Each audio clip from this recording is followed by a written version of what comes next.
नमस्कार दोस्तों, जय हिंद जय भारत। आजकल हम आप लोगों को हीट इंजन के बारे में बता रहे हैं और हीट इंजन कैसे काम करते हैं, और कई वीडियो मैंने इसके बारे में आपको जो है बनाया और आप लोगों ने शायद देखा भी होगा। आज हम बात करेंगे कि ये हीट इंजन आपके वर्क कैसे करते हैं या किस साइकिल पे बेस्ड होते हैं। साइकिल का नाम मैंने बताया था कि ये इसकी जो इन्वेंशन थी, अगर हम बात करते हैं जैसे ऑटो या डीजल साइकिल, ये किसी न किसी साइंटिस्ट के नाम पे इन साइकिल्स के नाम पड़े हैं, या फिर जितनी भी साइकिल्स हैं, जो भी आपकी जितनी भी हीट में जो वेपर साइकिल्स या फिर हम एयर स्टैंडर्ड साइकिल्स जो यूज़ करते हैं, कहीं ना कहीं उन किसी न किसी साइंटिस्ट ने बेस उसको जो है इन्वेंशन किया है। जैसे कार्नोट साहब थे, या हम आज जैसे बात करेंगे ऑटो साइकिल की। ऑटो साइकिल क्या है, एक जर्मन साइंटिस्ट थे जिनका नाम था निकोलस ओटो। उन्होंने 1876 में इसको इन्वेंट किया था। और इस साइकिल का जो बेसिकली जो ये साइकिल वर्क करती है, वो जितने भी पेट्रोल इंजन होते हैं, जितने भी स्पार्क इग्निशन इंजन होते हैं, इसी के आधार पे वो काम करते हैं। तो आप देखना चाहेंगे, अगर हम थोड़ा सा मैं इसका डेरिवेशन के बारे में बात करूंगा, या कैसे हम जो है ऑटो साइकिल की जो है पूरा डिटेल इसकी एफिशिएंसी कैसे निकालते हैं, वो मैं आज बात करूंगा। तो आप देख सकते हो, सबसे पहले हम बात करेंगे कि ऑटो साइकिल की बात करें तो ये ऑटो साइकिल जो है आपकी, वो जो इसकी इन्वेंशन थी वो ऑटो साहब ने किया। और अगर हम बात करें तो इसमें ये साइकिल 4 प्रोसेस से कंप्लीट होती है। अगर इसके हम पीवी और टीएस डायग्राम को बनाएं तो पीवी डायग्राम इसका अगर हम देखें तो आपका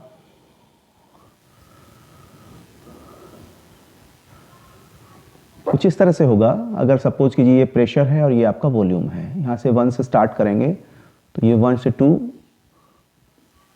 2 से 3 और 3 से 4। इसी तरह से अगर हम बात करें इसके टीएस डायग्राम की, तो टीएस डायग्राम कुछ इस तरह से होगा।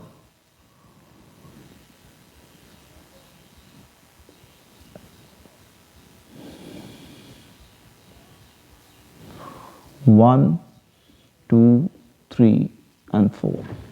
अगर हम बात करें तो 4 प्रोसेस हैं। प्रोसेस 1 से 2 इसको बोल सकते हैं आप, क्योंकि ये आपका यहां से स्टार्ट करेंगे आप, तो ये आपका हो गया क्लियरेंस वॉल्यूम और ये हो गया आपका स्वेप्ट वॉल्यूम। यानी कि 1 से 2 आपका जो है, जब आप पिस्टन आपका जाता है तो जब आप कंप्रेशन करते हो तो 1 से 2 प्रोसेस होगा। तो इसी तरह से अगर हम सक्शन कर रहे हैं तो यहाँ से अगर 0 इसको माने, ओरिजिन मान लें 1, 0 से 1, और फिर फाइनली जब वापस आएगी तो फिर भी एग्जॉस्ट भी आपका 1 से 0 होगा। तो इसी तरह से हम जो मेन प्रोसेस हैं वो आपके 4 प्रोसेस हैं इसमें। प्रोसेस 1 से 2 जिसको हम रिवर्सिबल एडियाबैटिक कंप्रेशन भी कह सकते हैं, या हम फिर इसको आइसेंट्रोपिक कंप्रेशन कह सकते हैं। दूसरा प्रोसेस 2 to 3, ये आपका हीट सप्लाई कर रहे हैं इस पे आप, यानी कि हीट सप्लाई हो रही है और जो 4 to 1 है वहां पे हीट रिजेक्ट हो रही है आपकी। तो कह सकते हैं जो आपकी हीट एडिशन या सप्लाई एट कांस्टेंट वॉल्यूम, या जिस आइसोकोरिक प्रोसेस कह सकते हो। प्रोसेस 3 से 4 या 3 to 4 आइसेंट्रोपिक एक्सपेंशन प्रोसेस, या जिसको हम रिवर्सिबल एडियाबैटिक एक्सपेंशन प्रोसेस भी कह सकते हैं। और फाइनली प्रोसेस 4 to 1 जिसको हम heat addition heat rejection at constant volume also. ठीक है, तो ये 4 प्रोसेस होंगे इसमें। पीवीटीएस आपको समझ में आ रहा होगा। 1 से 2 आपका आइसेंट्रोपिक कंप्रेशन, और process 2 to 3 heat addition at constant volume. तो इसमें आपका जो है V = C, और 3 to 4 हीट रिजेक्शन, और 4 to 1 V = C आल्सो। यानी कि दोनों का जो प्रोसेस होगा वो ऑलमोस्ट सेम ही होगा ये। ठीक है, अब हम इसके अगर हम बात करें इसकी एफिशिएंसी की, तो एफिशिएंसी क्या होती है किसी भी साइकिल के लिए? Output by input. अब आप कहेंगे कि भाई आउटपुट क्या होगा इसमें, तो आउटपुट होगा आपका वर्क।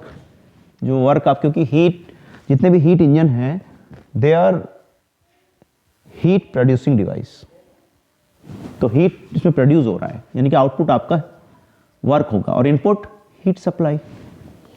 अब वर्क की बात करेंगे तो वर्क क्या है, heat supply minus heat rejection, और नीचे आपका हीट सप्लाई।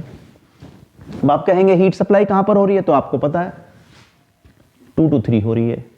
यानी कि हम कहें तो इसको इस तरह से भी लिख सकते हैं, mass flow rate into CV at, यानी कि specific heat at constant volume into जो डेल्टा जो T है, यानी कि जो टेम्परेचर डिफरेंस है वो आपका T3 माइनस T2। ठीक है, तो T3 माइनस T2 ये हो गया। उसके बाद अगर हम बात करें माइनस रिजेक्शन कहां पे हो रहा है, वो भी आपका 4 से 1 में हो रहा है।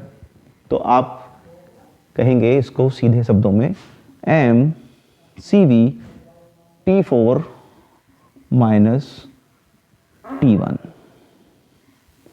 इसको इस तरह से लिख सकते हैं। तो अगर इसको हम लिखें तो नीचे फिर आप वापस MCV और T3 माइनस T2। अब आपको पता है मास फ्लो रेट पूरा कॉमन है तो कट हो जाएगा, CV आपका कैंसिल हो जाएगा, यानी कि 1 minus T4 minus T1 bye T3 minus T2। इसे आप मान सकते हैं इक्वेशन नंबर 1। अगर आप टेम्परेचर के टर्म में ऑटो साइकिल की एफिशिएंसी निकालेंगे तो आप इस तरह से लिख सकते हो। अब आगे आपको पता है अगर हम एडियाबैटिक प्रोसेस में टेम्परेचर और वॉल्यूम का रेशियो निकालें तो ये आपको सभी को पता है, T2 by T1 is equal to V1 by V2 to the power gamma minus 1। आपको पता है एडियाबैटिक प्रोसेस के लिए अगर हम T2 बाय T1 की बात कर रहे हैं, ये आपका T2 बाय T1 है, और इसको एडियाबैटिक प्रोसेस आपको पता ही है, ये आइसेंट्रोपिक कंप्रेशन है, तो रिवर्सिबल एडियाबैटिक प्रोसेस है और उसके लिए ये रिलेशन होता है। ये मैंने प्रीवियस वीडियोस में आपको बताया था।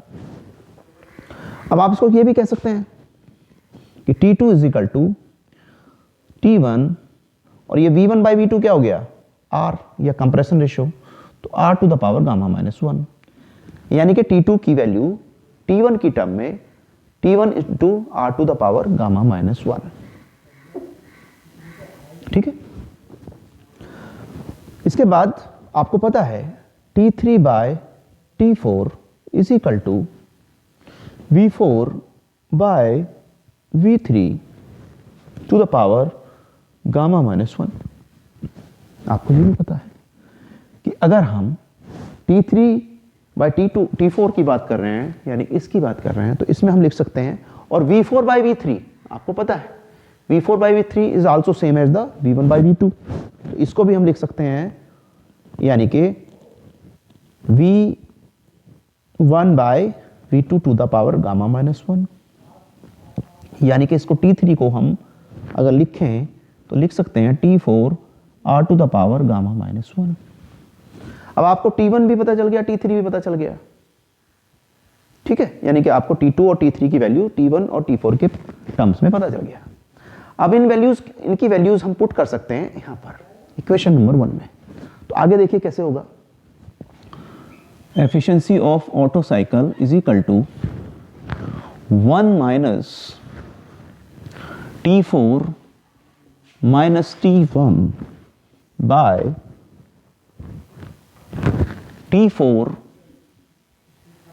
into R to the power gamma minus 1 minus T1 into R gamma minus 1 R to the power gamma minus 1, या ऐसे कुछ इस तरह से भी लिख सकते हैं 1 minus T4 minus T1 by R to the power gamma minus 1 into, तो आपने क्या किया, इसको कॉमन ले लिया, T4 माइनस T1।